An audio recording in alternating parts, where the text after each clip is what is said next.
Hi guys! So ngayong araw nga pala ay nakaisip kami ng isang kalokohan para sa aming papa. Ang naisip naming kalokohan ay itago ang manok ni papa kasi idol namin si Bata. Ang kaibahan laang, si papa ay galing sa bukid at hindi niya sinabi sa amin na may dala siyang manok na nasa sako na iniwan niya sa kusina. Tapos, ang aking ama ay lumayas, pumunta ng barangay hall para sa aayusin nilang kaso. Umalis na laang siya nang walang anik-anik na wala man lang sinabi sa amin na mayroon pala siyang hinuling manok na nakalagay sa sako. Itong part na ito ay nakaset up na ang aming camera. Nandito na rin si papa niyan. Sinet up na agad namin kasi baka mahuli kami. First time lang kasi namin gagawin ito. Ayan, inaayos-ayos ko pa yan. Yang mga oras na yaan, si papa ay nasa kanyang manok. Binibisita ang kanyang mga panabong. Katagal man pumunta ng kusina. Ang tagal pa namin naghintay bago pa nahuli. Nagkahulihan. Tamo rin pusang aray, naiinip na kakaintay kay papa. Humimas na ng humimas sa manok. Naiinip na rin kami na wala na yung excitement. So, ayan guys, after 3,100 years, ayan na si Papa. Ayun, tinitingnan niya yung sako. Kasi guys, nandun yung sako na pinaglagyan niya, nilipat lang namin sa ibang lalagyan. Hindi ko na napakita. Ayan o, walang kaalam-alam si Father. Wala na yung manok niya. Sige, himas pa. O, diba? Hindi niya alam, wala na yung manok niya. Wala siya kaalam-alam, ang inosente o. Singhot-singhot lang, kurap-kurap lang. Hindi niya alam yung manok niya, wala na. Guys, ang na-expect namin dito, magagalit si Papa kasi lagi ang galit eh. Pero, sana wag magalit kasi kasalanan naman niya. Hindi niya naman sinabi sa amin na may manok pala dun. Buti na lang, nakita ng aking mother. Si mother ang may pasimuno nito. O yan, singhot-singhot ka lang, Father, dyan. Wala na yung manok mo. Ayun, dito naman tayo sa ibang anggulo ng camera.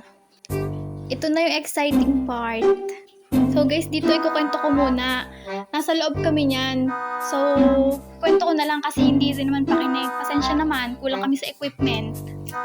Ang nangyari, ang mama kong best actress nagtanong kay Papa kung ano daw ulam.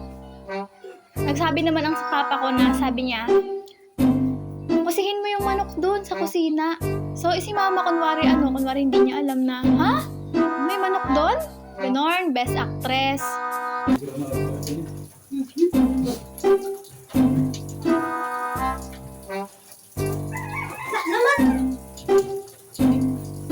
Palabas? Ewan ko sa'yo, hindi mo naman sinasabi.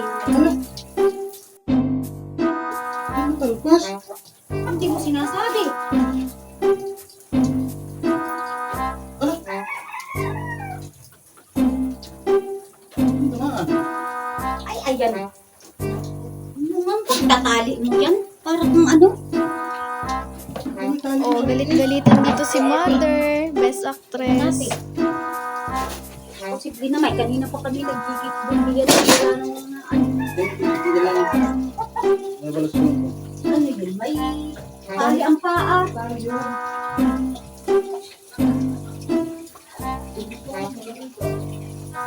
Hindi mo man lang pinili.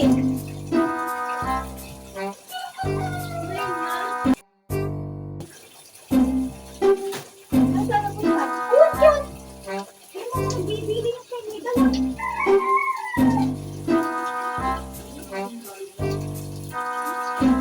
Ano naman yun?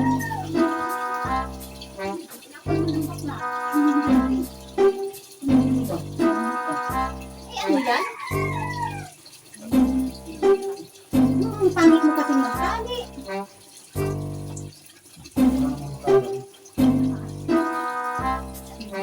Yan. Si Brian. Na nga.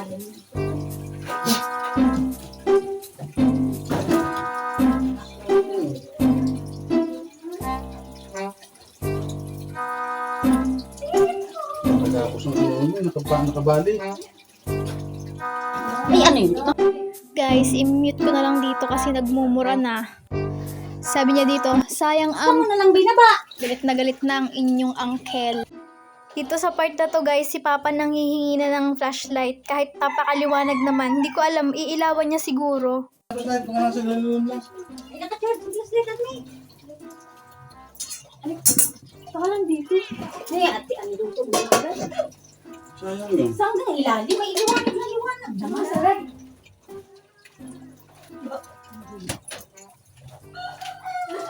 Sorry naman sa utang. Baka siya palabas pununta.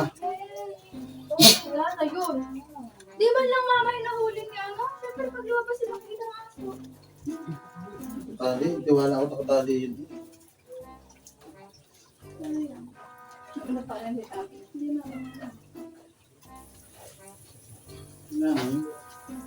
Baka nakatanggal sa pagkakatali ko sa bayawang.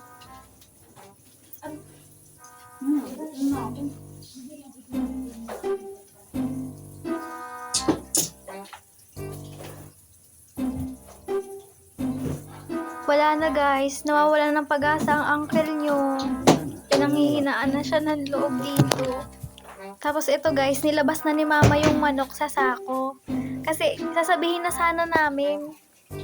Kaso ang nangyari, Sigurado ka ganyan ang sako no? nawala si father. Ayan yung basurahan na yan, dyan namin tinago.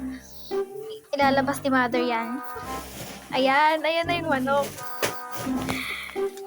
Kaso nawala si papa, hinahanap niya pala sa likod, sa kapitbahay. Tapos doon sa gubatan, kung saan niya hinanap.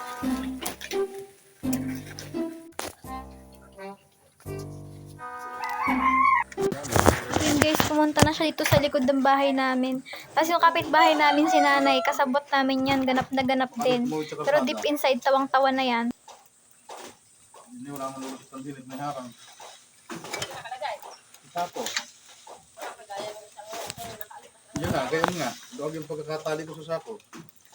Hindi kaya yan ang tali? Hindi, hindi siyang tali. Hindi, luag. Di pag...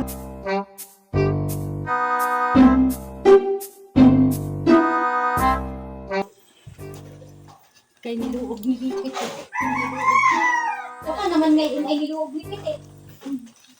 Kaya naman ang lumuog. Kaya bunda si Pitit.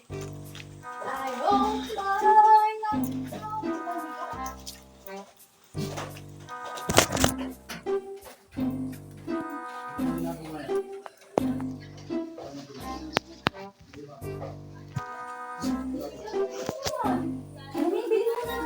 Ano ba namang nagbibidyo to? Ang gulo-gulo. Hindi na maintindihan ano ba binibidyohan dyan.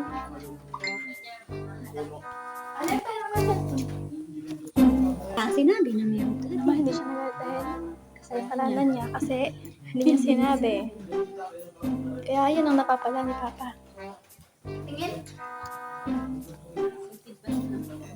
Sige, hanapin mo. Oh, hanap. Hanap yarn. Kung nakagat ka pa ng ahas dyan. Sige, hanapin mo, Day. Sige, Papa, hanapin mo. Sana makaabot yan. Sana.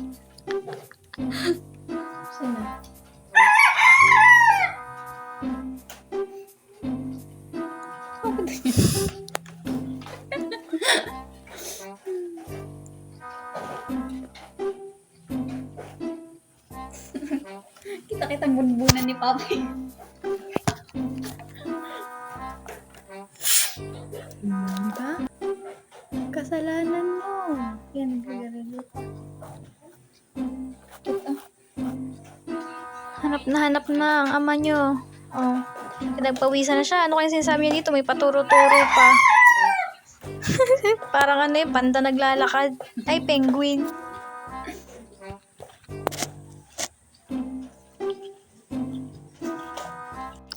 Yan, pauli-uli na siya dito. Pati dun sa kapitbahay.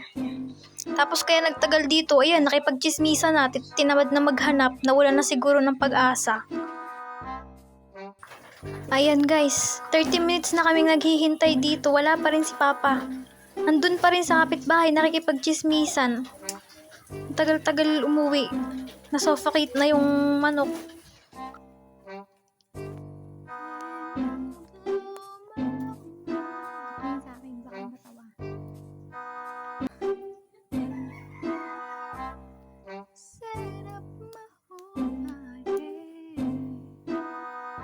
Ayan guys, pakanta-kanta lang ako dito kasi ayoko mapatawa. Kasi nandiyan na si Papa, pauwi na. And nagre-ready na kami kung ano magiging reaction niya.